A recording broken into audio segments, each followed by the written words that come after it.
Akasan's Honest Reactions, Akasan. Hey, you know what? Someone I really respect here in the world of YouTube. I'm not subscribed to a lot of people. I don't watch YouTube, actually, a lot. But there is somebody, two people, actually, that I do watch a lot and quite often. Because it's just kind of interesting to see their growth living here in Japan. And that's Rachel and June. And actually, it's funny because there's something... Rachel and June, there was a big thing they were in a controversy with a while back that really like watching that and then becoming something similar of that later with my own channel. It was very interesting to, like, it was very similar and anyways, that's for a whole nother story. Anyways, she's got something I thought was kind of interesting and I wanted to introduce you guys to her as well. This one is called Dating Someone Because They're Japanese?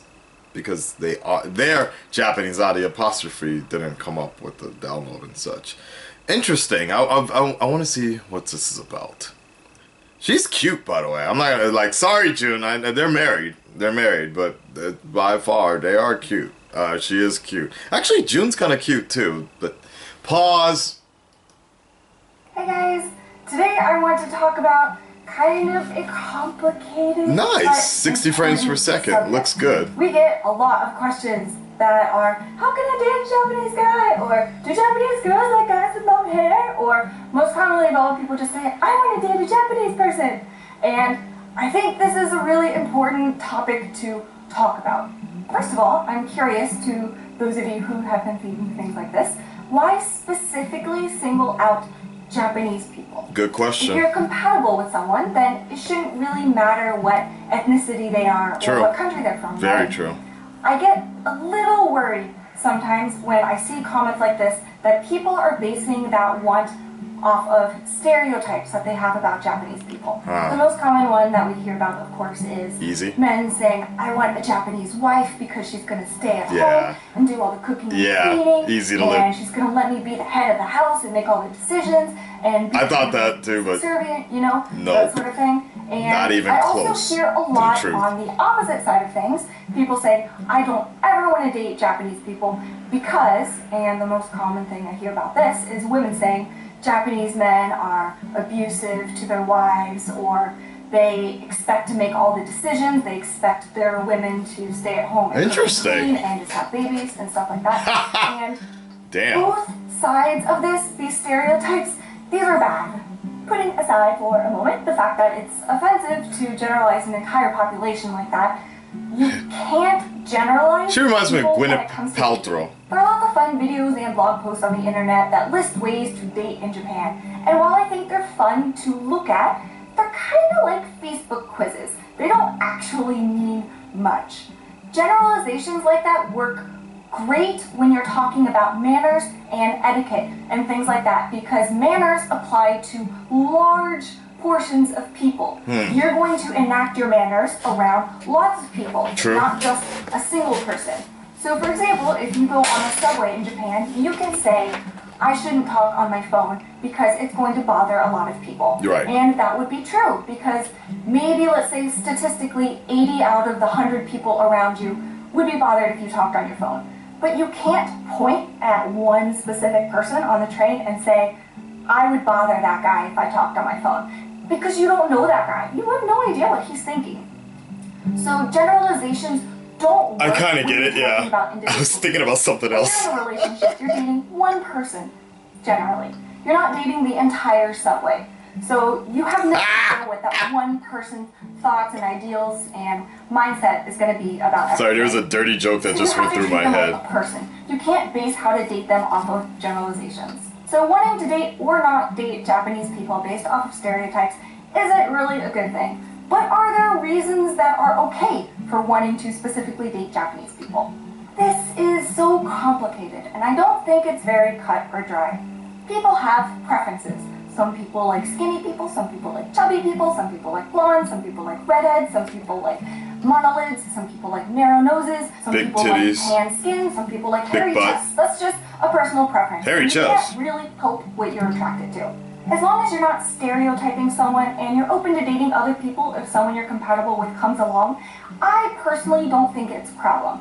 But some people do have an issue with it. Some people don't want others to be attracted to them just because they have blonde hair or just because they're Asian. And that is a completely okay thing for them to feel. I think that physical attraction is a big part of initially liking someone. But generally, you stay in a relationship because you like other things about them too. Like you like their personality and their ideals. Looks are going to change for everyone.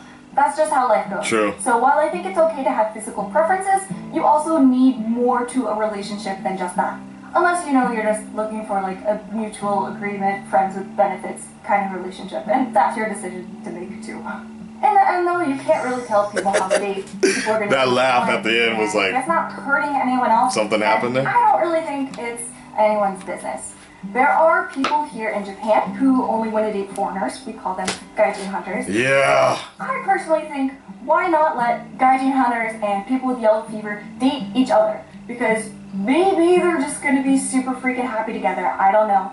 But if they're only dating each other based off of stereotypes, then them dating each other is the quickest way for them to realize that those stereotypes probably aren't true. That's true. So I don't have an issue with that sort of thing. And June's not here, but we've talked about this before, and he agrees with me too.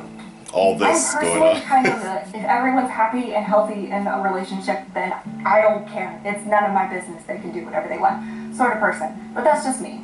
But I do think it's important to at least talk about this subject, especially since it's becoming so common these days for people to fetishize people who are Asian, and not just that, but people refuse to date people who are Asian based off of incorrect negative stereotypes. I didn't know what to expect when I started dating June.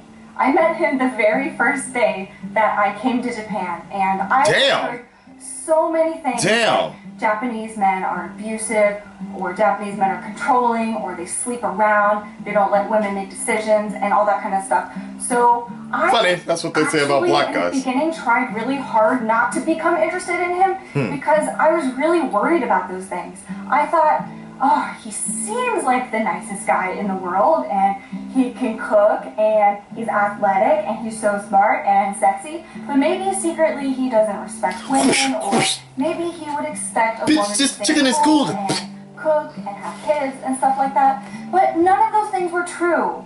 Every negative stereotype I had heard about Japanese men didn't apply to June. He really was just as amazing as he seemed to me. And so I think negative stereotypes like that are also hurtful, and honestly, I hear them a lot. So I want to make sure that people aren't interested in specifically dating or not dating Japanese people just because of stereotypes, because you can't stereotype individual people like that. Everyone is their own unique person. You just have to get to know them. But what do you guys think? Please let me know.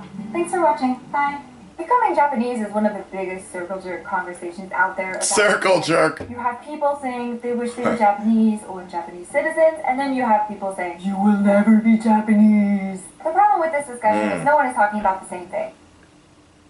Very interesting. Okay, so you know, I should paraphrase. Like, you know, unlike that one like Dear Fat People video or whatever, Rachel and I'm assuming June, when they're making their channel, it's more of a chill type channel. It's very, very interesting. I think there's somebody else subscribed to Charla.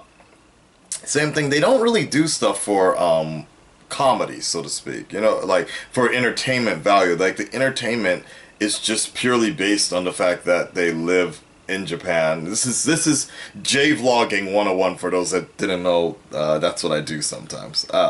That's what I kind of like. If you look at Gimme a Flick, it's very like, that's why I say it's really hard to categorize my channel, because it's like everywhere, doing everything, a little bit of everything, but not exactly that.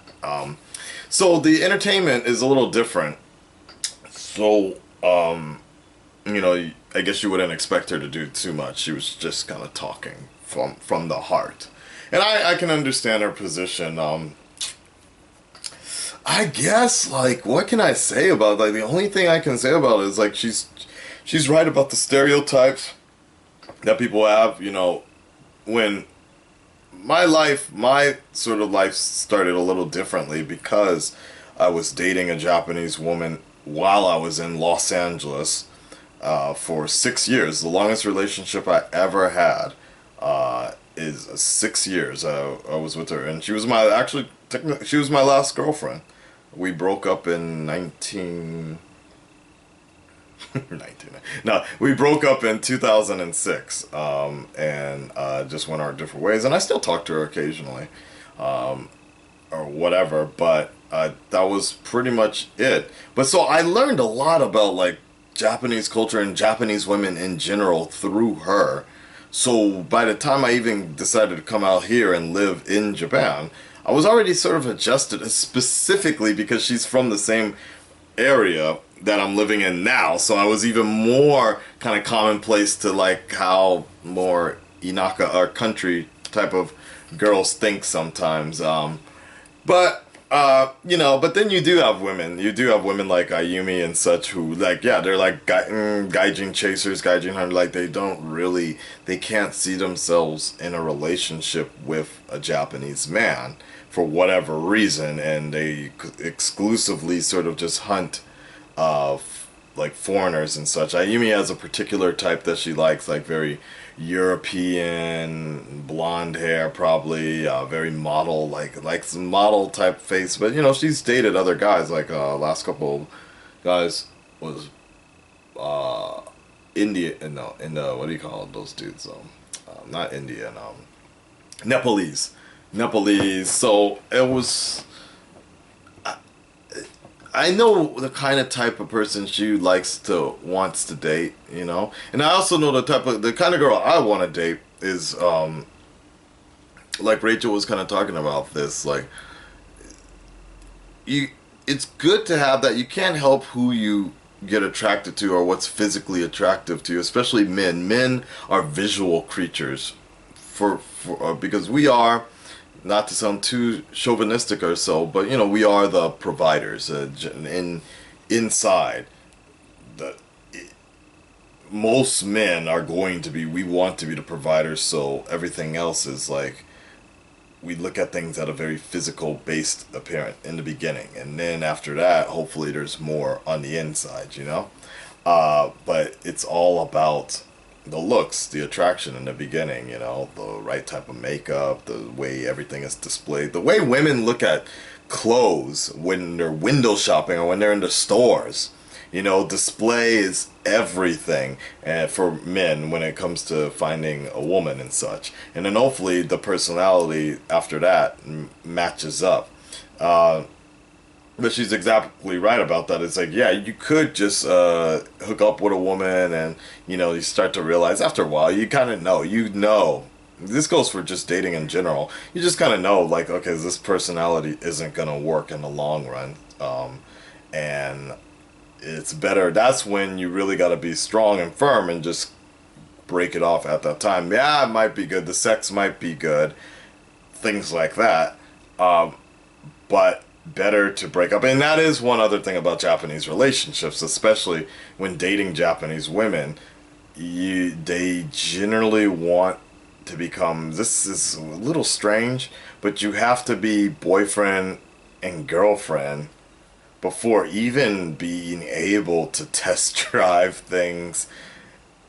It's very weird. Like, you have to be a boyfriend first, even before kissing or anything like that.